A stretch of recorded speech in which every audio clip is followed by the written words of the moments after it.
Hello everyone, current affairs की class में आपका स्वागत है। आज हो गई है 9 अक्टूबर और आज जो भी इम्पोर्टेंट करंट अफेयर्स की क्लास कुमार गौरव सर ने करवाई है वो हम लोग करेंगे। साथ में इसका नोट्स आपको टेलीग्राम चैनल पे मिल जाएगा। आज की क्लास में जो है बहुत इंपॉर्टेंट होने वाली है। जैसे अभी इजराइल फिलिस्तीन जो विवाद हो रहा है, इतना कुछ हो गया, वो सारी डिटेल्स इसमें दी हुई है और ये नोट्स बहुत छोटा है और क्लास बहुत जल्दी हो जाएगी, आपका टाइम भी ख़राब नहीं होगा। तो चलिए हम लोग अपना बिना समय खराब कर हुए क्वेश्चन से स्टार्ट करते हैं। तो पहला क्वेश्चन है, मध्य क्षेत्रीय परिषद की 24वीं बैठक कहाँ हुई है? तो इसकी जो 24वीं बैठक हुई है वो टिहरी उत्तराखंड में हुई है। और ये मध्य क्षेत्रीय परिषद जो है इसका जो हेड क्वार्टर है वो प्रयागराज में है। इसके जो हेड होते हैं वो होम मिनिस्टर जो यानी गृह मंत्री हैं वो होते हैं। प्रेजेंट टाइम में अमित शाह जी हैं, तो वो इसके समय हेड हैं। टिहरी बांध जो है इसका जो ये किस नदी पे बना हुआ है? तो भागीरथी जो है वहाँ पे बना हुआ है टिहरी बांध। और जोनल काउंसिल से पूछा गया, जोनल काउंसिल इसके बारे में जान लेते हैं। इसकी जो स्थापना होती है तो 1956 में जो 7वां संविधान संशोधन होता है उसमें जो है राज्य पुनर्गठन अधिनियम के माध्यम से इसकी शुरुआत की जाती है। तो उसमें जो है जो ईस्ट में जोनल काउंसिल है उसका मुख्यालय कलकत्ता बनाया जाता है। साउथ में जो है उसका चेन्नई, साउथ यानी दक्षिण में चेन्नई बनाया जाता है। वेस्ट में मुंबई को बनाते हैं और नॉर्थ में दिल्ली को बनाया जाता है। और सेंटर में प्रयागराज है, जैसा कि अभी हम लोग पढ़ चुके हैं आगे। प्रयागराज यहाँ का हेडक्वार्टर है सेंटर का।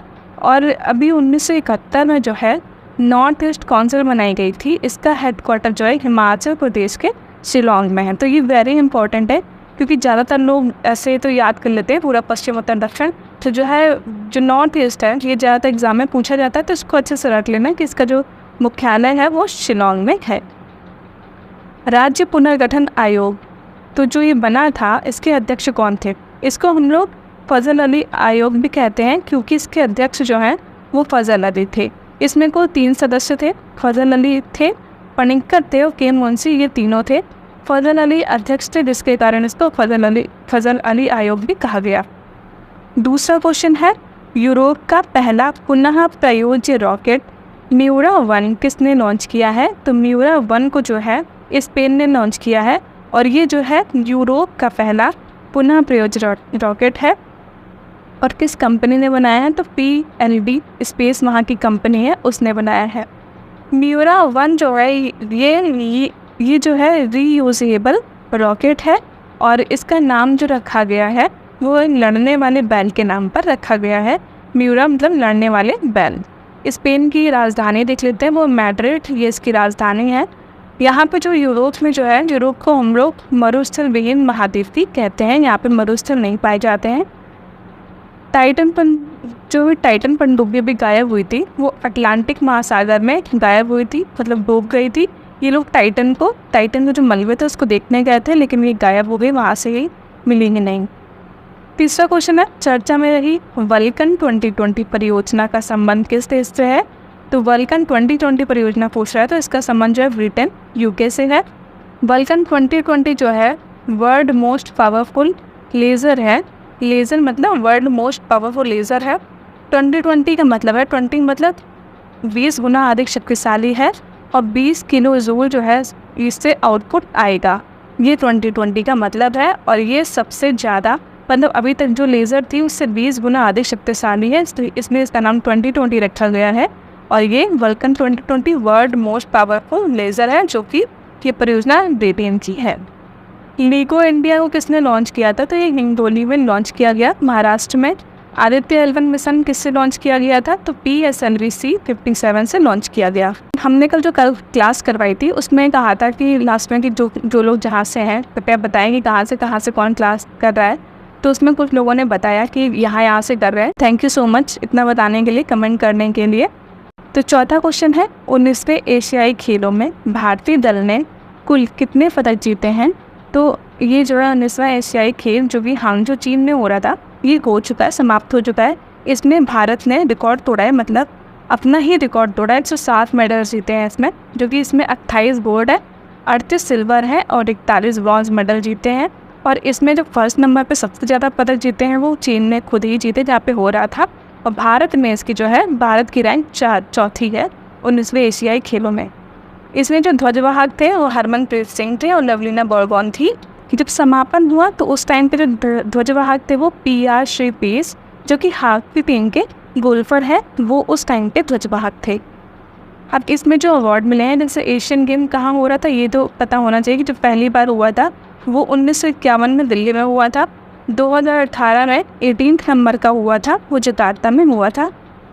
इंडिया ने कब कब होस्ट किया है, तो 2 बार, 1951 में, 1982 में, ये 2 बार इंडिया ने इसको होस्ट किया है। और इसमें जो है वजिंदर पाल सिंह को जो है मेंस शॉर्ट पुट फाइनल में गोल्ड मेडल मिला है।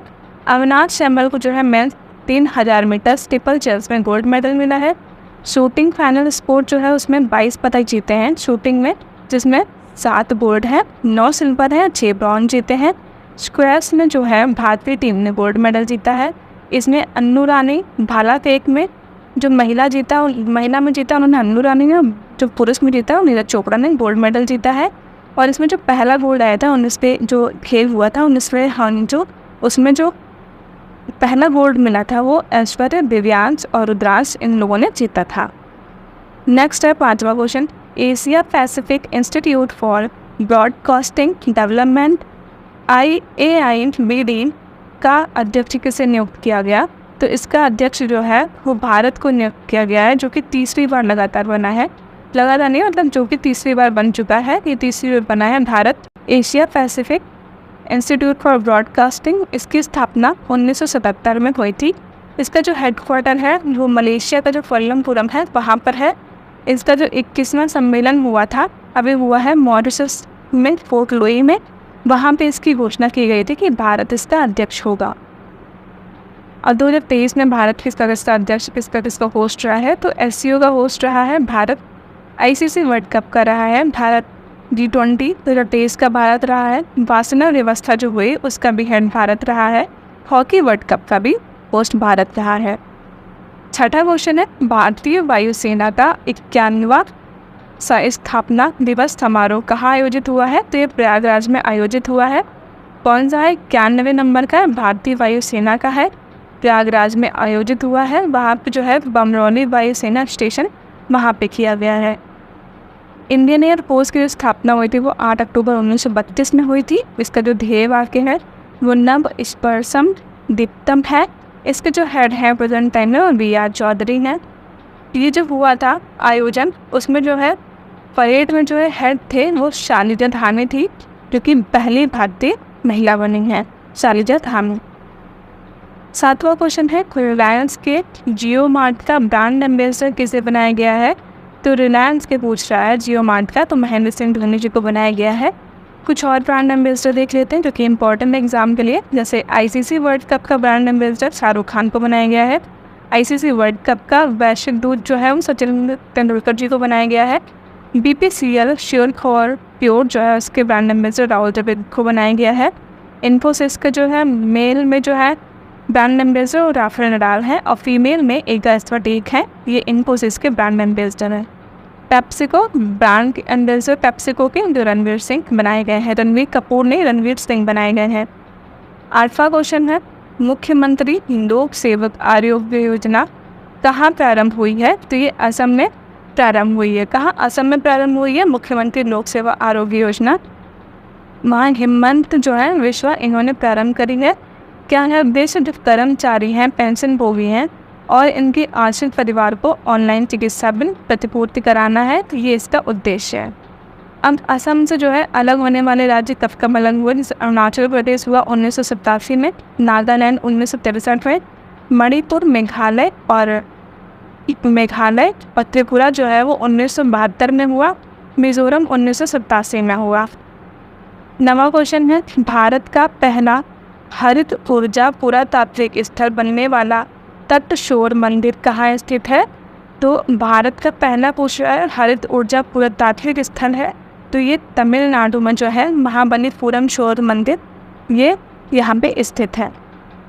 ये जो है इसमें सोलर एनर्जी का यूज़ किया जाएगा, यानी हरित ऊर्जा बनाई जाएगी, हरित ऊर्जा का यूज़ किया जाएगा। ये एक पुरातात्विक स्थल है, तो ये एक मंदिर है महाबलीपुरम शोर मंदिर।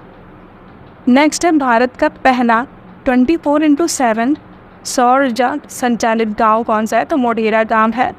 नेक्स्ट है भारत की पहली सौर सिटी, तो वो सांची है, मध्य प्रदेश। और फर्स्ट सौर ऊर्जा संचालित मंदिर कौन सा है, तो सूर्य का जो कोणार्क मंदिर है वो फर्स्ट सौर ऊर्जा, भारत का पहला सौर ऊर्जा संचालित मंदिर है। अब जो कि विवाद बहुत ज़्यादा चल रहा है, बहुत ज़्यादा एग्ज़ाम के लिए इम्पोर्टेंट है और इस समय बहुत ज़्यादा तबाही मचाए हुए हैं, 10वां क्वेश्चन है और एग्ज़ाम के लिए वेरी इंपॉर्टेंट है। ठीक है, तो इसको देख लेते हैं। फ़िलिस्तीन, इसका सारे विवाद को जड़ क्या है, क्या कारण रहे कि इसने हमला किया, ये सारे विवाद इसमें हम लोग कवर करेंगे। फ़िलिस्तीन के आतंकी संगठन हमास ने ऑपरेशन अल अक्सा फ्लड किसके विरुद्ध प्रारंभ किया है, तो ये फ़िलिस्तीन और इजराइल के बीच विवाद चल रहा है, तो ये किसके विरुद्ध करेगा, वो इजराइल के विरुद्ध करेगा। कौन सा ऑपरेशन है, अल अक्सा फ्लड, किसने, ये हमास ने इजराइल के विरुद्ध प्रारंभ किया है। जड़ क्या है इसकी, धर्म को लेकर के जड़ है, क्योंकि यहाँ पे जो ये है क्या कहते हैं, यहूदी और इस्लाम दोनों जो है ये मानते हैं जेरूसलम यहाँ पे स्थान है, ये उसको जो है पवित्र स्थल मानते हैं, इस वजह से इसमें इन दोनों में विवाद बना हुआ है। अब इसको विवाद को समझते हैं। आप ये मैप देखिए, ये 1946 का मैप है। ठीक है, ये है फ़िलिस्तीन। सेकेंड वर्ल्ड वॉर के बाद जो है यहाँ पे कुछ लोग आकर बसे, यहूदी धर्म के लोग जो कि शरणार्थी के रूप में आके बसे थे, ये इजरायली लोग हैं। ठीक है, ये जो वाइट डॉट बने हुए हैं, ठीक, और ये है फ़िलिस्तीन जो कि ग्रीन पूरा दिख रहा है।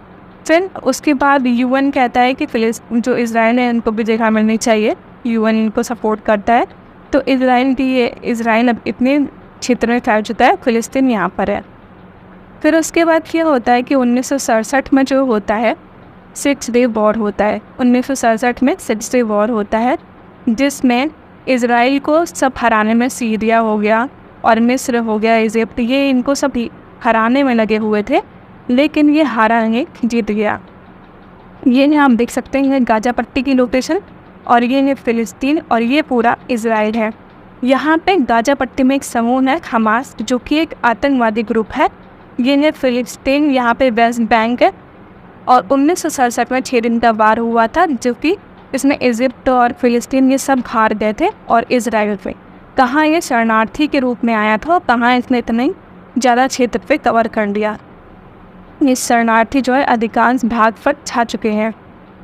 अब देख लेते हैं 2009 में इन दोनों का, जैसे ये इजराइल और फ़िलिस्तीन जो है, इन दोनों का जो पवित्र स्थल है वो जेरूसलम में एक मस्जिद है अल अक्सा, ये दोनों इसको अपना पवित्र स्थल मानते हैं, जिसकी वजह से इन दोनों में विवाद चलता रहता है।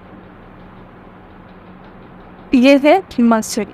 ठीक है, मस्जिद यहाँ है, ये है मस्जिद, और लोग जैसे यहाँ पे जगह कम है तो यहाँ पे लोग नमाज़ पढ़ने चले जाते हैं, यहाँ पे नमाज़ पढ़ते हैं। ठीक, और यहाँ पे इसको हम लोग कहते हैं डोम ऑफ रॉक, इसको कहते हैं ये लोग डोम ऑफ रॉक। यहाँ पे ये जो दीवार है इसके साइड ये इस दीवार को जो है यहूदी धर्म के लोग जो है यानी इजरायली इसको पवित्र मानते हैं, कहते हैं हमारे धर्म की शुरुआत जो है यहीं से हुई थी, और यहाँ पे अपनी मनोकामना की पर्ची भी रखते हैं, इसको हम लोग विलिंग वॉल भी कहते हैं। विलिंग वॉल कहा जाता है क्योंकि यहाँ पे लोग बहुत सारी मनोकामनाएं मानते हैं। अब उसके बाद क्या हुआ कि 2021 में जो है इजराइल इसने जो है डोम ऑफ रॉक जो है यहाँ पर हमला कर दिया, और क्या कह के किया कि यहाँ पे जितने हैं अंदर वहाँ पे सारे आतंकवादी हैं, ये कह के इजराइल ने हमला कर दिया। तो अब हमास चाहते थे कि अलग स्थान दिया जाए, जेरूसलम के स्थान पे जो है, जेरूसलम के स्थान पे फ़िलिस्तीन, जो जेरूसलम स्थान है वो फ़िलिस्तीन के पास आ जाए। इजराइल जैसे ये आप फिर से मैप देखिए, ये है गाजा पट्टी, यहाँ पे हमास है, ये फ़िलिस्तीन, ये एक ही है, लेकिन यहाँ पे हमास एक आतंकवादी ग्रुप रहता है। ठीक है, तो ये चाहता है कि जो जेरूसलम स्थान है यहाँ पे वो फ़िलिस्तीन के पास आ जाए, इजराइल के पास ना रहे। यही विवाद था, और इजराइल ने यही 2021 में हमला कर दिया था आतंकवादी कह करके, तो इसका ही बदला लेने के लिए जो है इसने 7 अक्टूबर को हमास ने 5000 रॉकेट एक साथ इजराइल पर दागे। ठीक है, तो उसमें इजराइल के पास क्या है, इनकी जो पद्धति है वो बहुत अच्छी है, जिसको हम लोग आयरन डोम पद्धति कहते हैं। जैसे अगर आप कोई मिसाइल आती है तो ये उसको देख लेती है, कवर कर लेती है और उसको अपना सॉल्व कर लेती है, लेकिन जब 5000 रॉकेट एक साथ आएंगे तो उसको हल करना, उसको सॉल्व करना मुश्किल हो गया, तो इसकी वजह से पद्धति जो है कमज़ोर हो गई। और इसराइल ने भी अब वार जो है घोषित कर दिया है। इसराइल की जो जितनी भी जगह है ये 35 एकड़ की जगह है, जिसकी वजह से विवाद चल रहा है। इसराइल वैसे भी कहाँ ये शरणार्थी के रूप में आए थे और कहाँ इन्होंने इतनी बड़ी जगह 1967 में 6 डे वॉर में इन्होंने मिस्र और ये फिलिस्तीन सबको हरा दिया था। और इसकी जो भूमिका है, इसकी जो कहते हैं इंटेलिजेंस एजेंसी है मोसाद करके, वो वर्ल्ड की पावरफुल एजेंसी बोली जाती है। और इसका डिफेंस जो है वो बेस्ट इस तरह का डिफेंस है, जिसमें एक पद्धति है आयरन डोम, जिसकी वजह से मतलब ये सारी चीज़ें कवर अप कर सकते थे, लेकिन वो भी अब फेल हो चुकी थी। तो इसराइल ने भी अपनी तरफ से वॉर घोषित कर दिया है कि हम अपना वॉर करेंगे। आखिर जब इसने बताया कि आखिर कारण क्या था हमास का आक्रमण करने का, हमास ने क्यों आक्रमण किया, तो जो है इसने जो है 7 अक्टूबर को यहूदी धर्म जो है मानते थे, जो लोग जो शरणार्थी आए थे वो यहूदी धर्म में मानते थे। तो ये जो है फेस्टिवल मना रहे थे वहाँ पे सुकोट, इनका सुकोट फेस्टिवल चल रहा था। तो जब इसका आखिरी दिन था, देखा आखिरी दिन है, तो उन्होंने आक्रमण कर दिया। और इसराइल जो है 2021 में आक्रमण कर चुका था अल-अक्सा पे, इस वजह से भी ये नाराज़ थे। और इसराइल कुछ एग्रीमेंट ऐसे कर रहा था जिसकी वजह से हमास जो है नाराज़ चल रहा था। यही सारे मौके देखकर इसने अटैक कर दिया 7 अक्टूबर को। हमास ने जो आक्रमण किया है इसराइल पे उसको अल-अक्सा फ्लड कहते हैं ऑपरेशन। और फिर जब काउंटर में इसराइल ने जो आक्रमण किया, अटैक किया, उसको आयरन शॉट्स कहते हैं। आयरन शॉट्स से ध्यान रखना, एग्जाम में पूछ सकता है कि आयरन शॉट्स किससे संबंधित है। तो इसराइल ने काउंटर करने के लिए हमास पे किया था। फिर क्या हुआ कि ईरान में जो है, ईरान सपोर्ट में आ गया हमास के, उसने बधाई दे दी कि भैया मुबारक हो, हम भी तुम्हारे साथ हैं। पाकिस्तान ने यहाँ पर भैया फूट पड़े, वो भी शांति की बात कर रहे हैं, जो कि कभी शांति स्थापित कर ही नहीं पाए। अब देखते हैं, ये जैसे ये इसराइल है, ठीक है, ये है गाजा पट्टी, ये है वेस्टर्न बैंक, और यहाँ पे सीरिया है, ये लेबनान, यहाँ पे हिज़बुल्लाह संगठन है। इन्होंने भी इस अटैक का जो है आतंकवादी जो अटैक था जिन्होंने यहाँ से हमास वालों ने किया, इसका सपोर्ट किया है। यूएसए क्या बोला कि हम आपके साथ हैं, आप युद्ध करिए। ब्रिटिश के पीएम भी इसराइल का सपोर्ट करे हैं। भारत ने भी इसराइल का साथ दिया है, क्योंकि अब क्यों दिया है ये भी जानना ज़रूरी है कि आखिर भारत इसराइल का साथ क्यों दे रहा है। इसकी भी एक भूमिका है, क्योंकि जो है यूएन में जो है भारत को जो है इसराइल जो कहता है कि सिक्योरिटी काउंसिल का सदस्य बनाओ, सिक्योरिटी काउंसिल का सदस्य भारत को बनाया जाए, क्योंकि वो सबसे बड़ा लोकतंत्र है। इस वजह से कश्मीर मामले में भी ये खुल के सपोर्ट करता है इसराइल भारत का। और जो सामरिक दोस्त है, प्रेजेंट टाइम में सामरिक दोस्त मतलब बहुत ज़्यादा मायने रखता है। इसराइल सबसे बड़ा इसका दोस्त है इसराइल, और रूस सामरिक दोस्त हैं इसके भारत के। तो सामरिक दोस्त है इसराइल। सामरिक दोस्त क्या होता है, जैसे ड्रोन पद्धति हो गई, तकनीकी हो गई, जैसे ड्रोन है, चाहे नए कोई भी तकनीकी आती है तो सारे जो है भारत उससे ले सकता है आराम से। तो इस वजह से सामरिक दोस्त ज़्यादा महत्व रखता है। तो ये इतना सपोर्ट कर रहा था, हर जगह पर सपोर्ट करता है इसराइल। तो इस वजह से भारत ने भी सपोर्ट किया है कि जो हमास है वो आतंकवादी संगठन है और शांति बनाई जाए, हम इसराइल के साथ हैं। अब इसराइल के बारे में थोड़ा सा जान लेते हैं। इसराइल की राजधानी क्या है, जेरूसलम है। इसकी सीमा जो है वो 4 देश जैसे लेबनान, सीरिया, जॉर्डन, मिस्र, इन 4 देशों से लगती है, जो कि एग्ज़ाम के लिए अब तो बहुत ज़्यादा इंपॉर्टेंट बन चुकी है। और भूमध्य सागर से भी इसकी सीमा लगती है, पश्चिम में भूमध्य सागर से इसकी सीमा लगती है। तो आपको ये विवाद अगर समझ आया हो तो कमेंट में ज़रूर बताइएगा। नेक्स्ट है आखिरी आज का कि 1600 व्यक्तियों द्वारा बोली जाने वाली पश्चिम बंगाल की जो टोटो भाषा है, टोटो भाषा वो विलुप्त की कगार पर है। तो आज की क्लास आपको कैसी लगी कमेंट में ज़रूर बताइएगा। आज जो कमेंट में जिन लोगों ने कल की क्लास में रिप्लाई किया था उनका बहुत बहुत धन्यवाद हमारी पूरी क्लास देखने के लिए। और अब हम मिलते हैं अगली क्लास में। धन्यवाद।